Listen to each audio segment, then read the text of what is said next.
Continuamos entonces con viscosidad. Ahora lo que vamos a ver específicamente es qué es la viscosidad.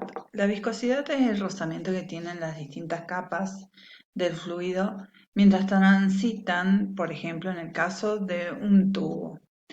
Este rozamiento suele ser menor en las capas intermedias de ese fluido y suele ser un poquito más intenso en las capas que rozan contra las paredes del tubo. Eso me va a dar por resultado es que se genere, ¿sí? Una aceleración de las capas medias y un frenado de las capas que dan contra las paredes, generándome lo que es un cono de circulación que se conoce como el nombre de corriente axial.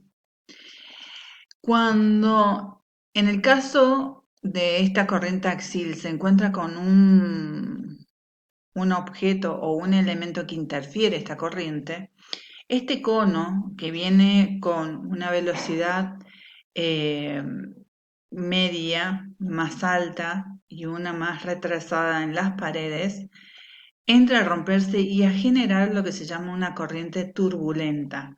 ¿Por qué? Porque justamente las capas que venían con una cierta velocidad se desarman al encontrar este elemento que es el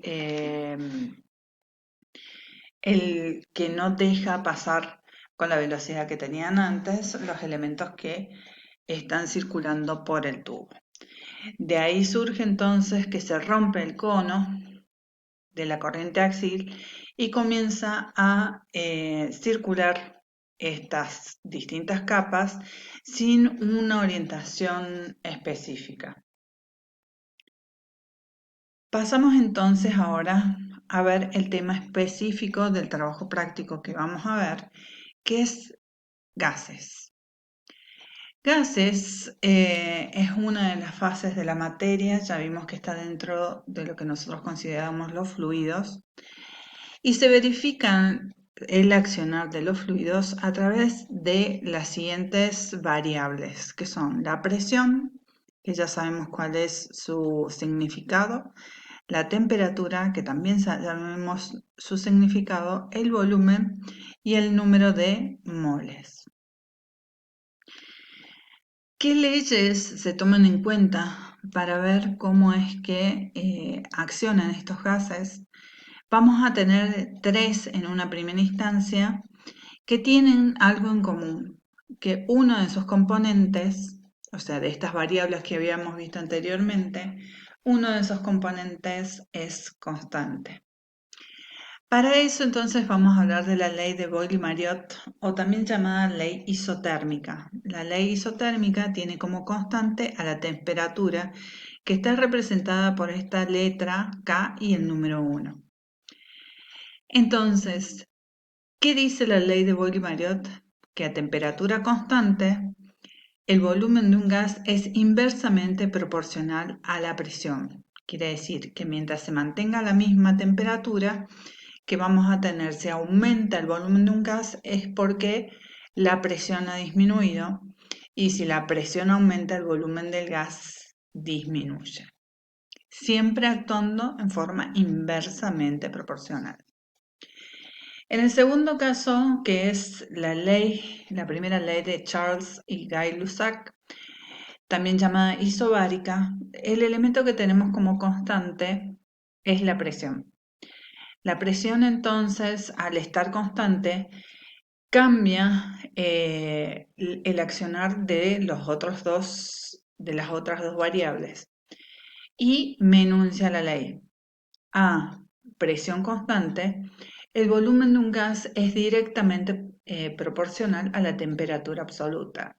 Quiere decir que si yo aumento la temperatura, el volumen del gas va a aumentar. Y si disminuyo la temperatura, el volumen del gas también disminuye. Por último, la segunda ley de Charles y Gay-Lussac se la llama ley isocórica, porque el elemento que tiene como constante es el volumen.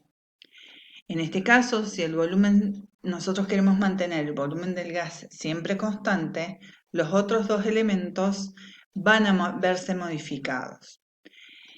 Si, por ejemplo, aumenta la temperatura y yo tengo un gas encerrado dentro de un recipiente sin poder modificar su volumen, lo que se va a modificar va a ser la presión. ¿De qué forma? En forma directamente proporcional. Si aumenta la temperatura, aumenta la presión, y si disminuye la temperatura, disminuye también la presión. Vamos a bajar un poquito. ¿Qué pasa cuando entonces ninguno de los componentes que hemos visto hasta ahora, tanto presión, temperatura o volumen, es constante y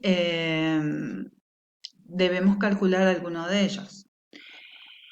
Existe entonces la ecuación general del estado gaseoso, en el cual se agrupan las leyes anteriores, dándonos la siguiente formulación: que la presión por el volumen sobre la temperatura es igual al número de moles, que se calcula la masa sobre el peso molecular, por la constante de los gases. Esta es entonces una ecuación que ya lo vamos a ver en otros videos, ¿sí?, que vamos a utilizar para calcular las variables cuando ni la presión, ni el volumen, ni la temperatura son constantes. Y para calcular alguna de estas variables, lo único que hay que hacer es un traspaso de términos. Por ejemplo, si yo tengo el volumen acá, quiero calcular el volumen, tengo que pasar multiplicando al otro término la temperatura y dividiendo al otro término la presión. Siempre la temperatura se va a expresar en Kelvin, o sea, en la temperatura o escala absoluta. Otra de las leyes que vamos a estudiar de los gases es la ley de Dalton. La ley de Dalton habla que si en una mezcla de gases que no reaccionan entre sí, queremos calcular la presión total de los mismos, lo que tenemos que hacer es sumar las presiones parciales de los gases que componen esa mezcla. Por ejemplo, una mezcla podría ser la atmósfera. La atmósfera está compuesta por muchos gases y estos gases tienen diferente porcentaje. Entonces, si sumamos las presiones parciales de esos gases, nos va a dar la presión total de la atmósfera, que, por ejemplo, expresada en milímetros de mercurio, sería 760 milímetros a nivel del mar. Para calcular entonces la presión total, yo tengo que saber cuál es la presión parcial. Entonces, la definición de presión parcial expresa que es la presión que expresaría el gas si éste ocupara la totalidad de la mezcla. Cuando yo saco el resto de los gases que componen la mezcla y me quedo con uno solo, ¿qué hace este gas? Aumenta su volumen, ¿sí?, disminuyendo la presión que ejerce sobre las paredes del recipiente. Por eso mismo, no es que tengan todos la misma presión. Cada gas que compone la mezcla, según el porcentaje que haya del mismo, va a tener su presión. Entonces, ¿cómo vamos a calcular la presión parcial? Sabiendo cuál es la presión total, y lo vamos a multiplicar por el porcentaje del gas. Todo esto lo vamos a poder profundizar en otros de los videos que van a servir de ayuda. Otro de los temas que vamos a tomar en cuenta con respecto a los gases es el tema del intercambio alveolo capilar. Es fundamental que tengamos en cuenta que el intercambio alveolo capilar, y esto lo hemos visto en el ingreso, ¿sí?, se da por un proceso que se llama difusión simple. La difusión simple es el pasaje de sustancias de donde se encuentran en mayor concentración a donde se encuentran en menor concentración.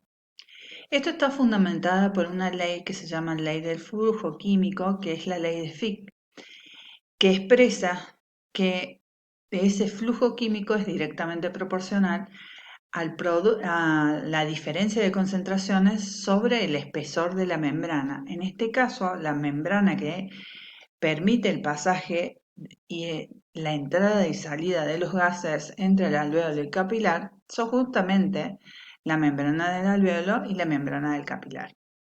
Entonces, ¿cómo es que se va a dar este intercambio? Por diferencia de presiones. Va a pasar de donde hay más a donde hay menos. Por ejemplo, el oxígeno dentro del alvéolo tiene una presión parcial de 100 milímetros de mercurio y en la sangre venosa tiene una presión parcial de 40. Entonces, pasará del alvéolo al capilar por esta diferencia de presiones. Por lo cual, nosotros vamos a tener que adaptar la ley de Fick específicamente a no una diferencia de concentración, sino a una diferencia de presiones existentes entre el alvéolo y el capilar. Por último, en este tema de gases, vamos a hablar de las anoxias.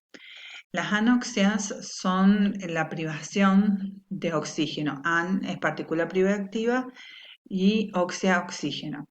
Entonces, tenemos 4 tipos de anoxias. Tenemos la anoxia anóxica, en la cual lo que sucede es que falta oxígeno en el ambiente o no llega al alvéolo el oxígeno correspondiente, ya sea por algún resfrío, por algún cierre de algún bronquio, por alguna cuestión que no llega a la zona de intercambio. Tenemos un segundo tipo, que es la anoxia anémica, en la cual lo que falta es el elemento que reciba ese oxígeno que llegó al alvéolo. O sea, todo el resto está bien, el aire ambiental está bien, están permeables los bronquios, funciona el alvéolo. Lo que pasa es que el glóbulo rojo, que es el que tiene la hemoglobina para llevar el oxígeno, está en disminución. Entonces, en ese caso tenemos una anoxia anémica. En el caso de la anoxia por estancamiento es porque directamente todo el resto está bien, o sea, hay permeabilidad, hay captación del oxígeno por los glóbulos rojos,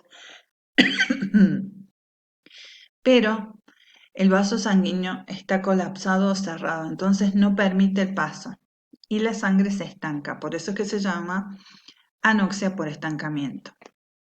Y por último, tenemos la anoxia histotóxica. La anoxia histotóxica es cuando la célula, que es la que tiene que recibir el oxígeno, no es permeable al mismo, ya sea por un intoxicamiento o un envenenamiento de la misma. Eso se suele dar cuando hay envenenamiento por cianuro o por plomo. Hasta que entonces llegamos en todos los temas de las fases de la materia. Nos seguimos encontrando en otros videos.